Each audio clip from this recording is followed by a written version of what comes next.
Et bonjour à tous, je vous retrouve au potager pour une nouvelle vidéo, une petite vidéo, juste une vidéo pour faire le point sur le mildiou. Alors ici dans le sud-ouest, d'ailleurs je pense que dans tout le reste de la France vous avez eu un mois de juillet pas forcément très estival, hein, beaucoup de pluie, beaucoup de fraîcheur, voilà, vraiment pas une année qui se prête à faire de la culture de tomates. Dans le sud-ouest on a été un peu mieux lotis, mais là on sort quand même de une semaine, 10 jours assez pluvieux, assez frais. À partir de demain, ils nous réannoncent le retour de l'été, du soleil, de la canicule. Encore aujourd'hui, voilà, un ciel très gris, un petit crachin qui tombe de temps en temps. Voilà, du coup, forcément, la culture de tomates n'a pas apprécié. Le mildiou s'est un peu installé, il s'est un peu mis en place. Et je voulais faire cette petite vidéo rapide sur le sujet, parce que je suis tombé sur une vidéo que Hervé m'a postée dans le club de Potager Coach. On a un module pour discuter entre jardiniers. Il a posté une vidéo super intéressante d'une autre chaîne de potager sur YouTube qui s'appelle Nuestro Potager. Une vidéo vraiment super intéressante d'un peu plus de 20 minutes. Je vous mets le lien, je vous la conseille. Où il allait faire une interview d'un chercheur en phytopathologie, chercheur professeur hein, même en phytopathologie, dans une université en Belgique à Liège. Donc voilà, vraiment une pointure du domaine. Hein. Sa spécialité c'est vraiment ça, c'est d'étudier les maladies sur les plantes. Et donc voilà, il y consacre sa vie. Et il fait un peu un état de l'art du mildiou et c'est très intéressant ce qu'il nous explique. Et il y débunk notamment certaines choses qu'on peut entendre de ci de là sur internet. Et je voudrais faire un peu lister un peu tout ça. Je vais passer très rapidement hein, sur ce qu'il explique dans la vidéo. Moi je vous invite vraiment à aller la voir. Hein. Tout ce qu'il explique est très intéressant pour bien comprendre le mildiou. Voilà, je vais faire un petit point rapide en gros de moi ce que j'en retiens par rapport à ce que j'ai pu vous expliquer dans mes vidéos sur le mildiou. Donc globalement je suis assez content parce que tout ce que j'ai pu vous expliquer dans les vidéos que j'ai pu faire les années précédentes sur le mildiou est relativement juste et même plutôt juste. Notamment ce qu'il explique, chose qui n'est pas forcément évidente dans les autres vidéos d'autres youtubeurs, c'est qu'il ne faut pas laisser tout ce qui pourrait être malade dans le potager, au sol, ou alors le mettre dans notre compost, parce que les spores qui sont contenus dans les parties malades, en fait, vont pouvoir repropager la maladie l'année d'après.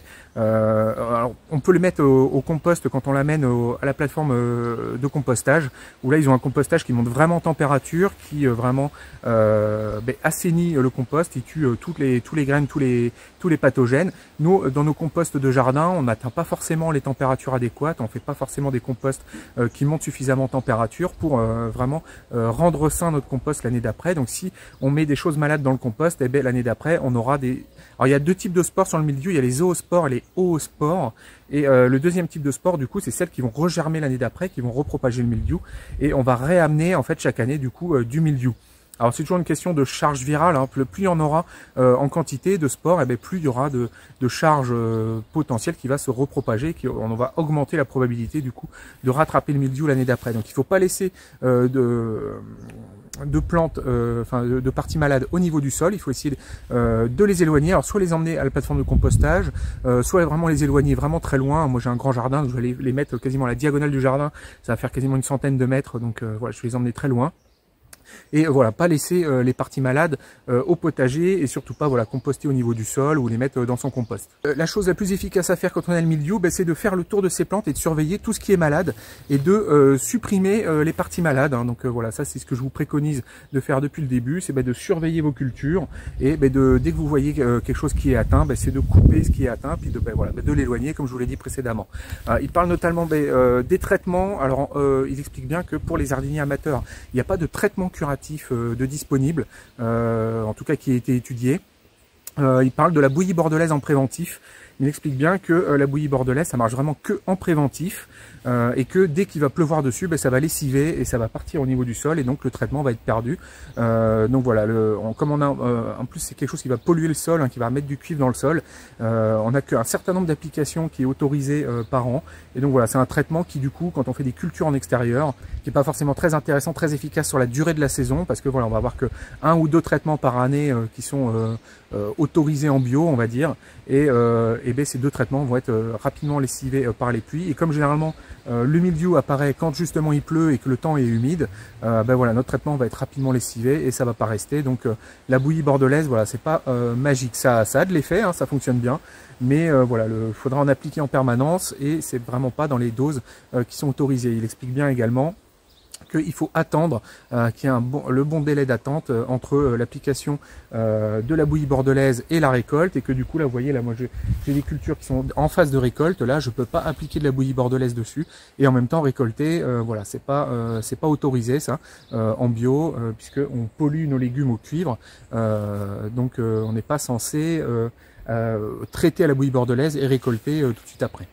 Donc il préconise également de bien couper tout ce qui est près du sol, hein, éviter de garder du feuillage près du sol, hein, qui pourrait tomber malade. Il ne faut pas hésiter à avoir le coupe-coupe assez facile sur tout ce qui est en bas, parce que c'est vraiment là que potentiellement ça va tomber facilement malade. Que pour bien éviter de propager le mildiou avec nos gros doigts de jardinier, il faut essayer de garder ses mains propres, éviter de toucher les parties malades. Enfin bon, ça c'est moi qui le rajoute, je ne le dis pas dans la vidéo, mais ça paraît logique. Et puis d'avoir des outils désinfectés, hein, de bien nettoyer ces outils quand on fait des coupes pour éviter de propager le mildiou. Alors il explique dans la vidéo qu'il n'y a pas d'effet prouvé du purin d'ortie sur le mildiou. Alors par contre sur les questions de décoction d'ail, de bicarbonate de soude, et puis on pourrait rajouter également le purin de prêle, hein, vous êtes nombreux à m'avoir conseillé le purin de prêle contre le mildiou. Voilà, il n'y a pas d'études qui ont été faites suffisamment sérieuses sur le sujet pour pouvoir conclure si c'est efficace ou pas. Voilà, moi je sais que je vous ai conseillé le bicarbonate contre le mildiou, notamment en curatif sur les parties vraiment sur les tiges qui ont été atteintes, pour éviter d'avoir à couper vraiment toute la plante qui est atteinte, hein, de brûler en fait avec une solution un peu forte en concentration de bicarbonate, de brûler le mildiou sur la tige atteinte de manière en surface, de manière à ce que la plante continue de pousser. Ouais, bon voilà, il n'y a pas de miracle sur le mildiou.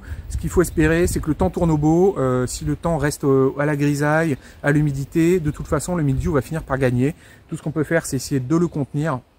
Mais là, normalement, comme je vous dis, nous ici dans le sud-ouest, dès lundi, là je tourne ça, on est samedi après-midi, donc dès lundi, normalement, on est retour au grand soleil et à la canicule. Ils annoncent des 35 degrés, 36 degrés. Donc là, voilà, c'est vraiment, on est parti pour le plein août. Et là, à partir de là, normalement, il fait trop chaud, trop sec pour le mildiou se développe. Et là, il y aura plus de soucis. Donc, il faut arriver à faire tenir les cultures jusque-là. Donc, ce que je vais faire là sur mes cultures, je vais faire la récolte, hein, parce qu'il y a beaucoup de tomates de partout à ramasser. Et puis, en faisant la récolte, je vais en profiter pour, comme je vous l'ai dit, nettoyer toutes les parties malades, donc couper toutes les feuilles qui sont atteintes. Surtout que le mildiou après va se propager par sphère autour de la partie atteinte. Donc si on laisse les parties atteintes, il va se propager autour, et ce d'autant plus vite que le temps va s'y prêter, qu'il va faire humide. Donc voilà, si on coupe les parties atteintes, ça fait un point de contamination qu'on enlève et qui ne pourra pas se propager. Donc voilà, c'était un petit point rapide sur le mildiou, parce que j'ai vraiment beaucoup aimé cette vidéo. Déjà, ça m'a rassuré dans ce que moi je vous ai conseillé de faire sur le mildiou, notamment également voilà sur le fait de vraiment éloigner les parties malades, de pas laisser ça dans le jardin, pas penser que la nature c'est magique et puis elle va s'occuper de vous tuer le mildiou pour vous. Enfin voilà, c'est pas la peine de faire de la surcharge pathologique dans votre potager. Essayez d'éloigner tout ce qui est malade et puis de pas laisser ça. D'ailleurs, les anciens, c'est un peu ce qu'ils faisaient depuis longtemps, donc a priori c'est quand même quelque chose que la pratique leur a enseigné de faire. Hein. S'ils faisaient ça, c'est que a priori il y a quand même des bonnes raisons. Voilà, sur ce, j'espère que toutes vos cultures de tomates ne sont pas tous flinguées à vous tous jardiniers. Je sais que pour pas mal d'entre vous, dans le reste de la France, plus au nord, à l'est, c'est compliqué. Normalement, le temps va tourner au beau, et j'espère qu'à partir de là, on va pouvoir commencer tous à être sereins sur nos cultures de tomates et à bien récolter. Je vous invite vraiment à aller voir cette super vidéo de Nuestro Potager. Je leur remercie d'ailleurs. Hein. C'est bien qu'il y ait des chaînes comme ça qui aillent interviewer un peu des scientifiques, des professionnels, des gens qui ont vraiment, dont c'est le métier, hein, qui poncent voilà le sujet, qui passent leur vie dessus. Il faut s'imaginer par exemple le mildiou de la tomate, c'est un enjeu économique absolument énorme, hein. Même si pour l'essentiel de la consommation les tomates sont cultivées en intérieur, il y a quand même pas mal de cultures en extérieur.